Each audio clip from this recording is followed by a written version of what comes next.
Hello again, everyone, and welcome back to Reddit Aliens. I'm John, and as always, thank you so much for being here. Good topic for you today. Let's do it.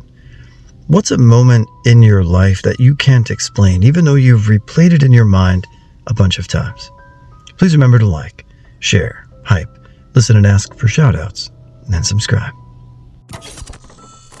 I was sitting in class 8th grade and had this overwhelming emotion sweep over me. I started bawling and was sent to the office. I called my mom to come and pick me up, and she agreed because I never missed school and never caused trouble. My dad had been really sick for almost my entire life, so I just went home and I crawled in bed next to him and watched our usual World War II documentary, and we both fell asleep. I woke up a few hours later holding his hand and turned to look at my dad, and I knew he was dead. I sat there for a few minutes in absolute shock before going out to tell my mom. All those years later, I can't explain what came over me sitting in class, but I knew I had to go home and nothing was going to stop me from being next to my daddy that day. No one believes me, but here goes. When I was in college, I shared a room with a friend of mine from high school.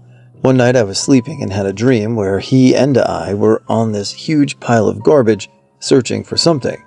We were both digging in the trash. Then I woke up. I got up and went to the bathroom. When I climbed back in bed, my roommate kind of stirred and mumbled, "I found it, it's over here," and then rolled over and went quiet again. The next morning, he didn't remember any of it. I didn't dream of getting out of bed, and I didn't dream his response. This was in the early 90s when caller ID was still pretty new. My dad called. He was hours away with our church youth group. The number from where he was came up with the caller ID, and I glanced at it before answering. His voice was obviously distressed. He asked to talk to my mom. She wasn't home. He told me he'd call back. I couldn't shake the tone of his voice, and I knew something was wrong. When my mom returned, edited to add she came back about an hour after his call, I told her, "Hey, Dad called, and I think something's wrong. You need to call him." She went to the caller ID, and the number was gone, but I remembered it. Literally one glance and I just recited his number. She looked at me funny and called the number I gave her. It was a hospital. One of the kids in his youth group trip drowned, and my dad needed my mom to go tell the kid's family. And all of the horror of the day and days after that, one weird detail never left me. I do not have an eidetic memory. Something just in that moment stored it in my brain until my mom was home. My late wife, who had been recently diagnosed epileptic after a head injury, was taking a bath, and I had music cranking, Led Zeppelin's "In My Time of Dying," when I heard her say, "Help, get in here." I ran there and found her face down in the tub, seizing face underwater, and got her out. The part I cannot explain was how I heard her. The music was so loud that there was no possible way I could have heard her with my ears. To this day, I believe I heard her in my mind. There was one time when I was about 17, driving back home with some friends, and everything on the street, including in the car, went straight black. Almost like a power surge. But not a single piece of light was on or about a solid second. I get how it could happen outside of the car, but inside, all dash lights, the radio, and even the headlights turned off. It was strange. One time when I was 7 or 8, I lost this ring my grandma gave me. She hadn't passed, but just lived far, and I missed her badly. So when I lost it, I was basically hysterical, searched all day, and cried myself to sleep when I couldn't find it. The next day, I found it perfectly placed on my bedside table. Obviously, I was overjoyed and thanked my parents for finding it, but neither of them had and told me it would have been my brother's. Neither of my brothers were the ones who found it, and I strongly doubt they would have bothered to look. Everyone fell asleep before me, and I was a light enough sleeper that I would have noticed someone coming into my bedroom to look. Even if it had been my parents, they had no reason to lie or to not tell me where they found it. I never figured out who returned it to me, but I still have it. This happened a few years ago when I was working night shifts at a bakery. I used to walk to work through a wooden path that opened into a wide lawn. One night, I noticed a small flickering light in the distance. Curious, I stepped off the main path and crossed the grass toward it. When I got closer, I saw what it was. In the middle of the field was a miniature dollhouse with candles burning inside, lighting up the tiny windows. I stood there for a moment, confused, unsure what to make of it, especially since those candles don't burn forever, you know? I looked around but did not see anyone. Eventually, I turned around and continued to work, but that image has stuck with me since. Nothing too crazy happened, but it's just that I still have no idea how it got there or why it was there. Just weird. I was driving from Milwaukee to the Wisconsin Dells and near Sun Prairie. A good 50 minutes from home, we passed a very distinct car, shitty old Toyota, windows down, driver didn't have a shirt, dog in the back seat. We then realized we forgot something really important, so had to head home and grab it. Then near Sun Prairie, the second time though, we passed the exact same car in almost the exact same spot. There was no mistaking this vehicle, the driver, the dog, all the same. Almost 2 hours later, my wife and I still talk about it. My wife, girlfriend at the time, and I were living in our first apartment. There was a strict no pet policy, but there was a stray cat living outside that she just had to bring in. One night, I was sitting on our bed, and the cat started chewing and clawing up the bedroom carpet where the bedroom door meets the hallway. My wife heard the sound and charged down the hallway from the living room, yelled at the cat, and just as she came into my view in the doorframe, she raised her hands to clap to scare the cat, but she didn't clap. I watched her hand stop mid-air. The cat ran off, so she stopped mid-clapping motion. A split second later, about the time it would have taken for her hands to connect for a clap, there was a loud, unmistakable clap sound that reverberated through the hallway. We both heard it and froze. She immediately looked at me pale-faced with a terrified look. I didn't clap. This was almost 20 years ago, and the thought still gives me chills. I was talking with my wife when all of a sudden our 2 children walk out of one of our bedrooms. I'm standing in their way, and they just move past me to the French doors leading to the lanai. They don't say anything and have a blank stare. I tell my wife's got a load of these 2. Seems like they think they're their own bosses. And we both laughed it off. I opened the doors for them and let them out. I continued the conversation with my wife, and we're both laughing at how our 4- and 5-year-olds decided they were going to go out whether we liked it or not. About 10 minutes later, I opened the door to the lanai to check on them, except they are nowhere to be found.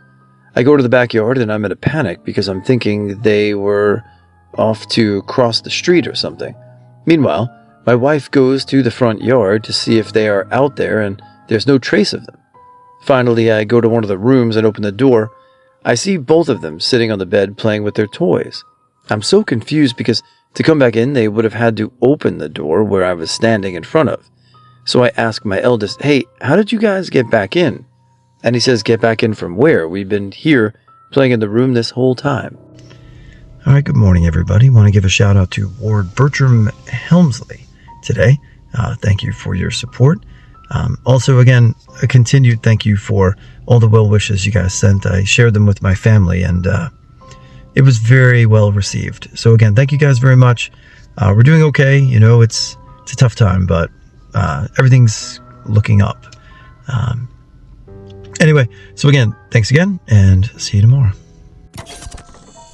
When I was a kid, I had a toy bank type thing that shot plastic missiles. One time I shot a missile out of it, and it just vanished. I saw it fly the general direction it was pointed, but kind of glanced away for a split second and it was gone. It was absolutely nowhere to be seen. The floor was completely free of clutter, and there wasn't any furniture for it to go under. It was bright yellow and usually really easy to find. I spent ages searching for it and even drafted my mum in to help, but we couldn't find it, and we never did. Oh my god, finally I have somewhere to share this. 2 years ago, I was watching a movie on the couch with my husband and fell asleep next to him. I can hear in my sleep a loud, almost train sound and wake up to him nudging me saying, "Listen, do you hear that?" I've never heard anything like this near our house. It sounded almost like a train literally going over our house, but it was so incredibly loud and didn't fade out. It lasted for at least 2 minutes straight. We live in a fairly rural neighborhood. There's train tracks about a mile away, but this isn't what it sounded like. It was so loud it felt like it was shaking the house. We could never figure out what it was.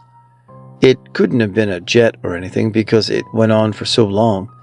It couldn't have been a truck. We thought through every possible thing it could have been, and nothing fit.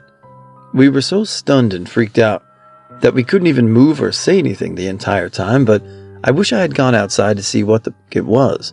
It was just so insanely loud, and we were just stunned. I'm a paramedic in Louisiana. One morning I called into work. It was a Friday and I needed a 3-day weekend. My boss was super chill. She told me to enjoy myself. I had about an hour commute, and most days my girlfriend and I would carpool together. While she got dressed for her workday, I laid in bed and had this nagging voice in my head telling me I needed to go to work. I pushed it off several times and it just kept getting louder. Go to work. I gave in and told her that I would be carpooling with her after all. Our commute is mostly I-55, a bridge in the swamp that doesn't have much traffic. It doesn't have a shoulder, just enough room for a car to pull over, and a wall to keep you from driving over the side into the water. There's only an exit every 7 to 10 miles, northbound side of its own bridge, and southbound two on its own. We're about 20 minutes into our commute, and I'm speeding. The speed limit is 70 miles per hour, but with how isolated it is, I usually drive around 85. I'm in the fast lane, and I notice the van pulled over to the right. No hazard lights, just parked. It's not an odd thing to see. People are constantly breaking down in this area, running out of gas mostly due to it being such a long stretch without an exit or gas station. So I see this van, and between the van and the wall, I notice someone doing CPR. I quickly pull over and tell my girlfriend to call 911. I approach the van and tell the guy doing CPR I can help. He tells me his friend just got out of rehab and did some heroin. I assess the male on the ground and I feel a pulse, but he isn't breathing. I've worked many of overdoses in my career, but from the comfort of an ambulance. This day I had nothing. I gave this guy mouth-to-mouth for about 15 minutes until the police officer arrived with Narcan. By the time an ambulance arrived, he was awake and alert. Like I said, I've worked many overdoses. The thing that makes me replay this in my head is the voice telling me to get up. It was profound. If I would have never called into work and went for my normal time, it would have been hours before, and he would be dead. If I wouldn't have listened to that voice, he would be dead. Something spoke to me. I don't know what it was, but I wish it would speak to me now. I wish every day I could hear that voice again. In September 2023, I took a wrong exit off the highway on my way to a friend's graduation party. I was driving alone and ended up by a massive hospital that was about an hour away from my home. At the time, I was concerned for my mother's well-being, as I was letting her use my car occasionally, but I was unsure if she should be driving. I imagined visiting my mother there, half dead after a car accident. I was literally tearing up thinking about it and disgusted at myself for this horrible, morbid, intrusive thought. I returned home from the after party at like 3 to 4 a.m. My mom was up very early, getting ready to do her prayers before heading to church. She used to get there super early, before 6 a.m. I gave her my car keys and I go to bed. I wake up gasping, literally panicked for no obvious reason. My phone is ringing. It woke me up. I scramble to pick it up, and before I see it, I'm already certain that it is my mom. Even though she should not have been calling at that hour, she would have been in church. Driving in the dark to the church, she totaled the car and was hospitalized and badly injured. I asked her which hospital, and she didn't know. She woke up dazed in a hospital bed, confused, but I was certain she was at that specific hospital. Mind you, there are at least 4 other hospitals close by. And of course, she was. I was terrified that she would die. I thought it was too coincidental. I predicted the whole event not 6 hours before, even the way I panicked waking up before I knew what was wrong. But she did not. She healed well. She stayed in the hospital for a month. In hindsight, this was all just intuition screaming at me to wake up. She was diagnosed with dementia 3 months later.